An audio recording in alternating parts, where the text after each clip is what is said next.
Pag-usapan natin ngayon ang pagkatalo ni Congresswoman Stella Kimbo bilang mayor sa Marikina City.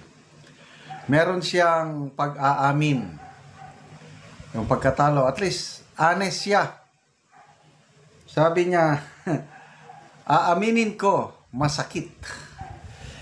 Napakasakit, Mami Stella, ang nangyari sa iyong buhay.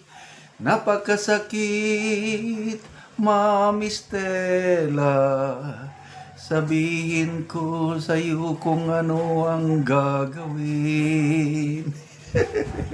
Napakanta tuloy tayo. Okay, so ito, the Manila Bulletin na na news. Believe ako sa kanyang honesty. Ito po ang news. Stella Kimbo admits to being hurt by defeat in Marikina mayoral race.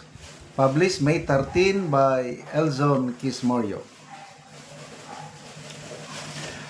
So, Marikina City 2nd District Representative Stella Kimbo lost the mayoral race to Representative Marjorie Ann Teodoro of the 1st District, and it hurts.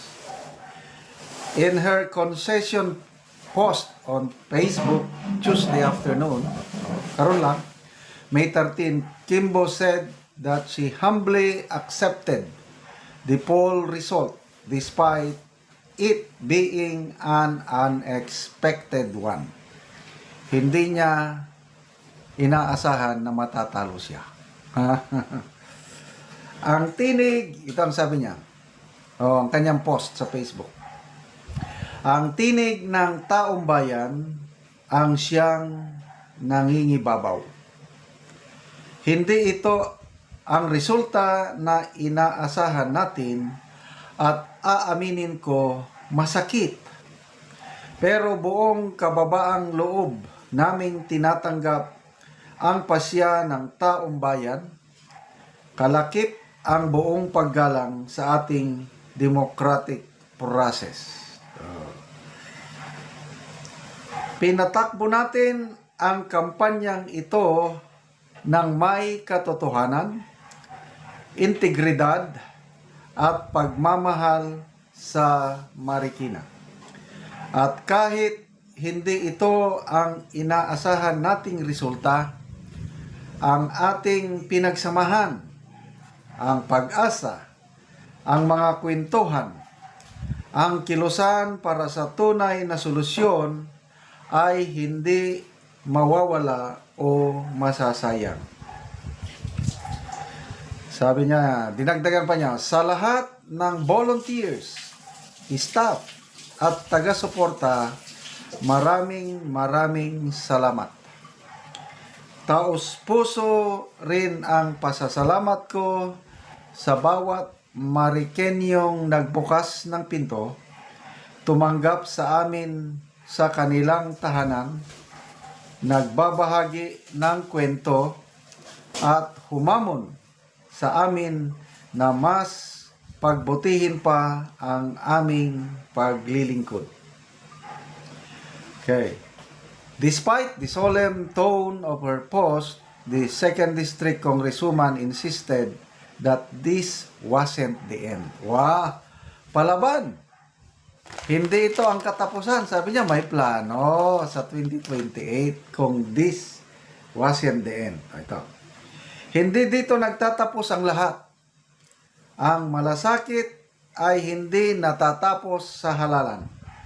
Magpapatuloy ang laban para sa mas maayos na serbisyong pangkalusugan, trabaho, edukasyon, at pamahalaan, anumang posisyon o kakayahan ang ibigay sa atin upang maglingkod. Okay? So, ang tumalo sa kanya ay asawa ng outgoing Marikina Mayor Marcy Teodoro. Sa Marikina din, itong si Senator Coco Pimentel, talo rin siya sa pagiging kongresista sa Marikina. Kaya dalawa ngayon ang umiiyak sa Marikina. Senator Pimentel and Senator Kiko Pimentel. Oh, it's crying time right now for Madam Estela. I can see that faraway look on her eyes. I can tell by the way she speaks in public that it won't be long before it's crying time. Talagang ganyan po ang buhay sa politika. Okay, magbasa tayo sa mga comments. Skylet Nera, sayang bes, di mo na maaura yayamanin mong mga bags. Hindi na daw nila makikita ang mga mamahaling bags. Grabe naman tao ito. Silosa Deo, condolence. Sabi nitong isa, masakit talaga at lalo na ang dami mong nasa wishlist na bibilhin mo, sana milyon-milyon ang halaga. Benito Kamama, laki ba na gastos mo? Digital na kasi ang karma kaya mabilis. Mag-online selling ka na ng mga bags mo para makabawi, wala ka na. Hindi ko na lang basahin. Sandoval Jonas, talo na nga, may kailangan pang sagutin sa Supreme Court. Very sad. Ito ngayon ang next question. Yung oral arguments sa Supreme Court kalakip o kaugnay sa kaso sa 2025 national budget, kailangan niyang mag-appeal. Okay? Excited na akong makita o mapanood si Teacher Estela na gigisahin ng mga marurunong maprinsipyo na mga maestrado ng Supreme Court. Tama ba yung May 18? Correct me if I'm wrong. So, good luck po, Congresswoman Estela Kimbo, sa iyong pagharap sa Supreme Court. Sana makapasar ka with flying colors. Kaibigan, salamat sa inyong subaybay sa ating channel. Nakakatulong kayo ng malaki sa tribong Talandig ng Bukidnon dahil ang sweldo po natin sa channel na ito is pantulong sa tribo. Namimigay tayo ngayon ng mga libreng yero at pako para ma-repair ang sira-sirang bahay ng tribong Talandig.